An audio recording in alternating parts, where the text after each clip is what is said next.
For decades, if you wanted to build a truly luxurious ship, a floating palace, a five-star hotel that moves, you went to Europe, Italy, Finland, Germany. Those countries owned this industry. China wasn't even in the conversation. Then, in the span of about 10 years, that completely changed. China went from having zero domestic luxury shipbuilding capability to constructing its own massive ocean cruise liners, building an entire fleet of five-star river cruise ships, and quietly becoming home to super yacht builders that wealthy clients from Australia to Florida are now buying from directly. Today, we're counting down the 10 most impressive luxury ships actually built in China. Not operated by Chinese companies, not chartered, not bought secondhand from Europe. Built from the keel up on Chinese soil. Number 10 is proof that Chinese shipyards can build in the same league as the biggest names in yachting. Number 1 is the ship that state media is calling one of the 3 crown jewels of global shipbuilding. If you enjoy content like this, hit that like button and subscribe so you don't miss the next one. Let's get into it. Number 10. Kingship Marine's Grand Voyager. We start with the shipyard that basically proved this whole industry was possible in the first place.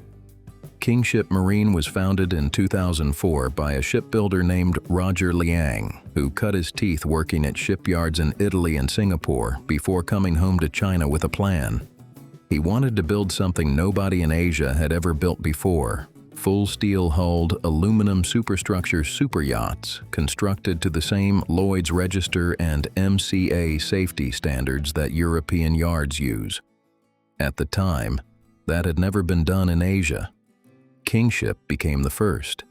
Their current flagship class project is the Grand Voyager 144, a full custom expedition-style superyacht built at their Zhongshan facility on the Pearl River Delta with naval architecture from Argentine designer Horacio Bazzo.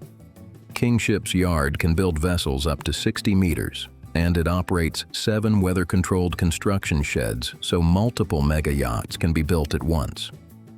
What makes Kingship's story interesting isn't just the size of the boats. It's that they built their reputation on long-range, expedition-style yachts.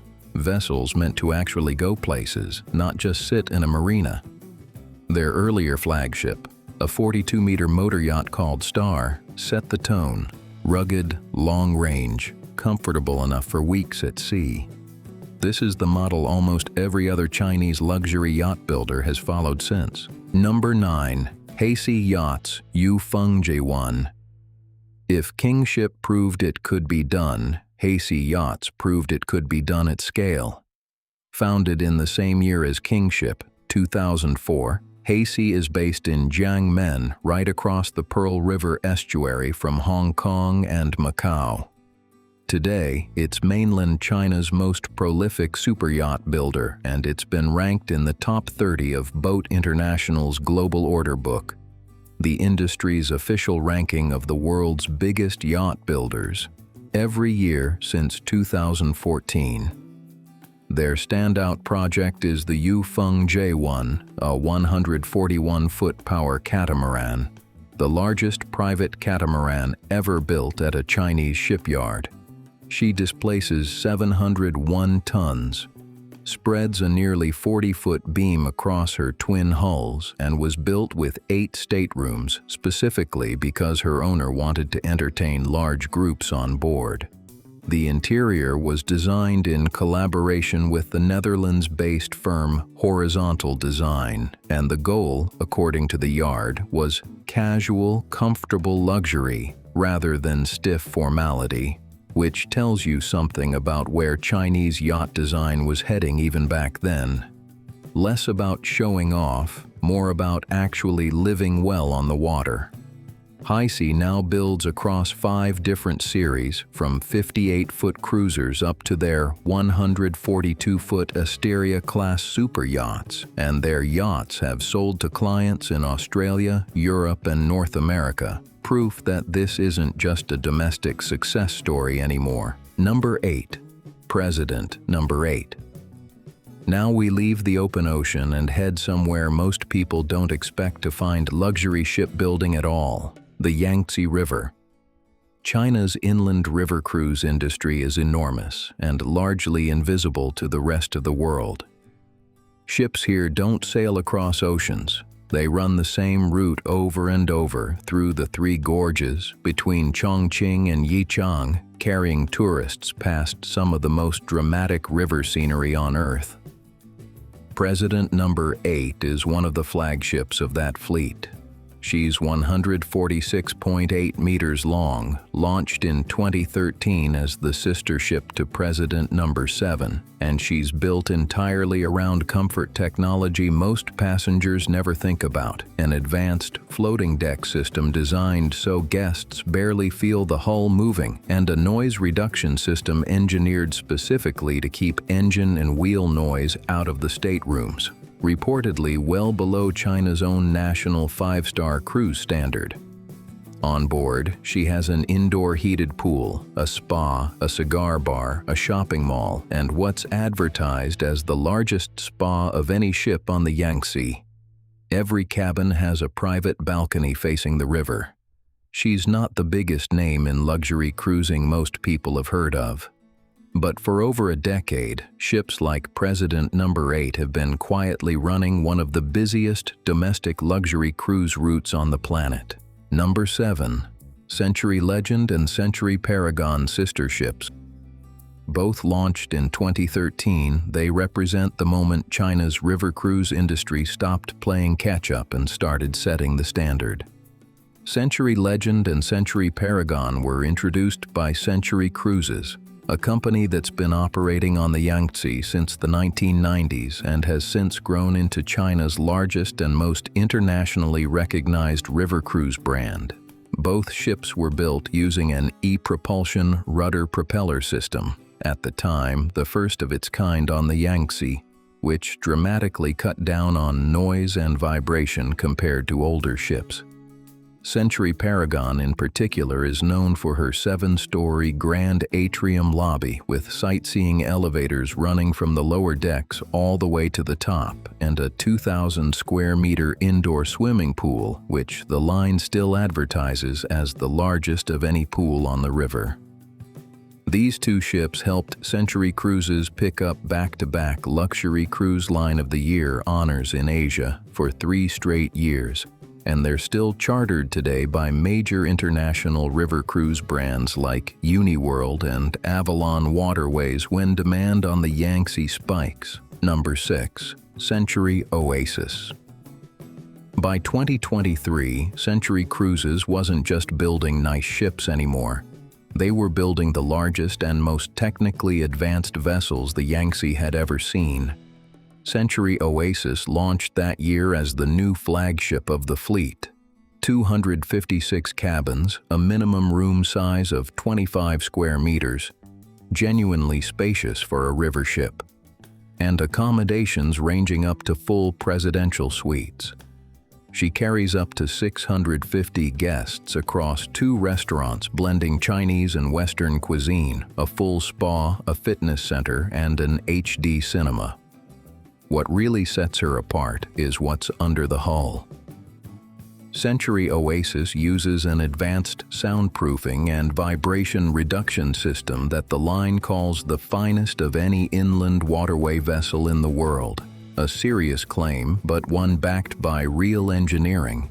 An intelligent electric propulsion system that earned her Green Ship and Intelligent Efficiency certifications from the China Classification Society.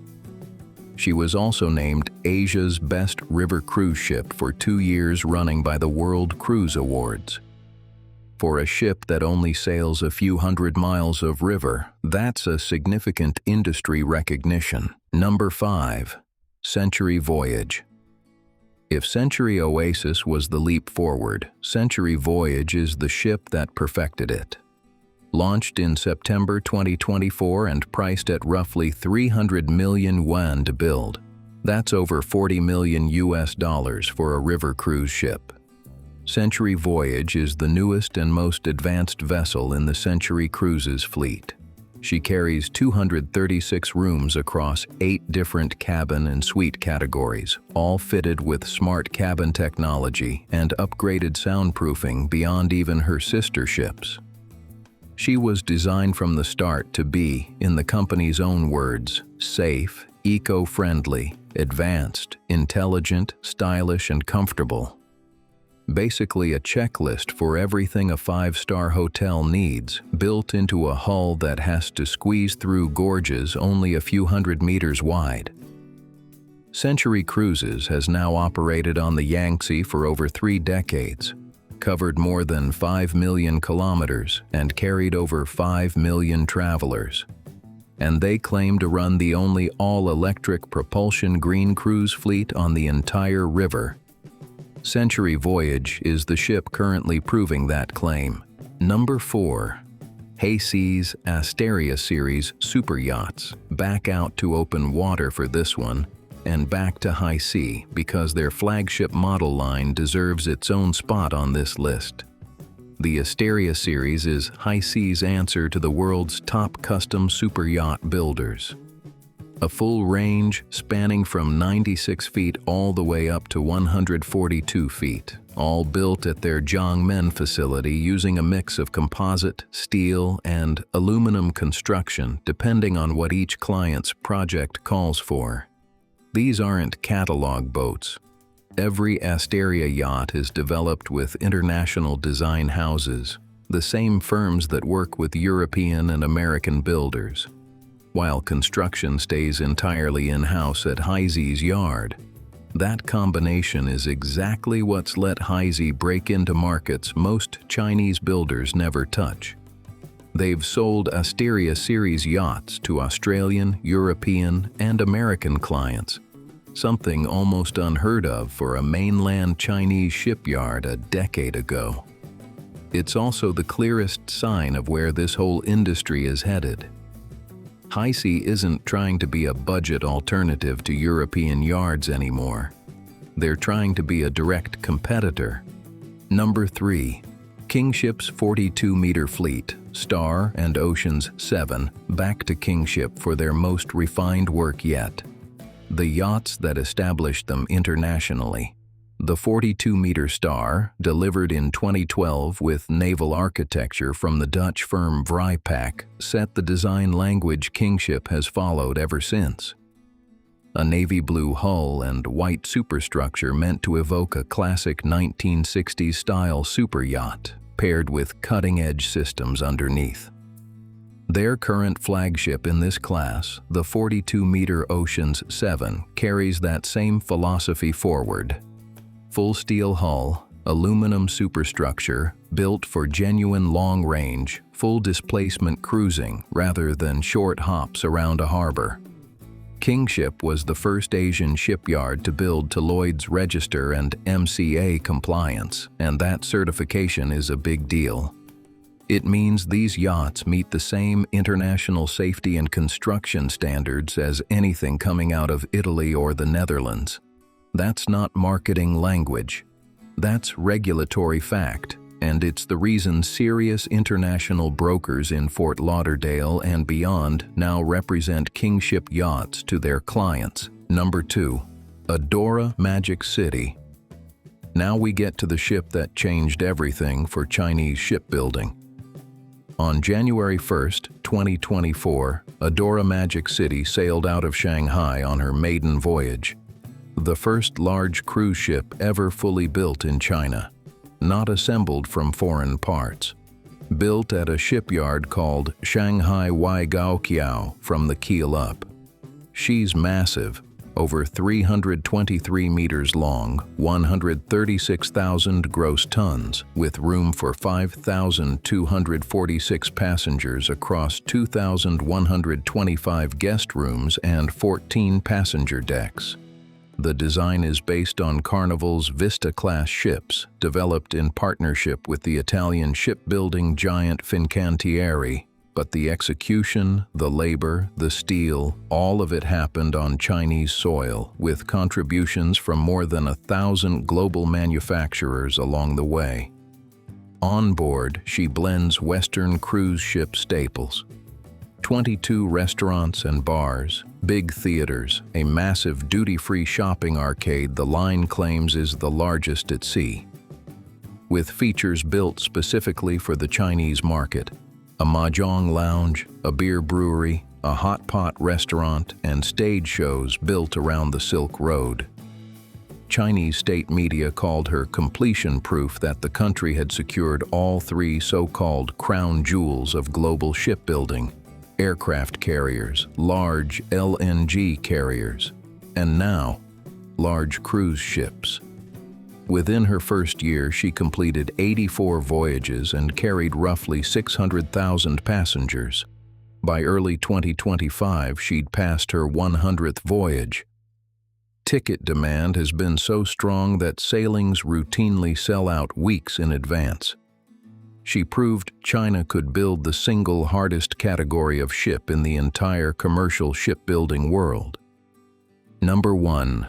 Adora Flora City. And that brings us to the ship built to beat her. Adora Flora City is China's second domestically built large cruise ship, and she's bigger, more advanced, and more ambitious in every measurable way. At roughly 142,000 gross tons and 341 meters long, she's over 17 meters longer than Adora Magic City, with 2,130 to 2,144 cabins depending on the final configuration, and capacity for over 5,200 guests. Construction began in August 2022, and by early 2026, she'd already been undocked and moved into final commissioning. The shipbuilder reported construction efficiency improved by roughly 20% compared to her sister ship, and the total dock period was cut by nearly 8 months. That's the real story here. This isn't just a bigger boat. It's proof China's cruise shipbuilding industry learned an enormous amount in just 3 years.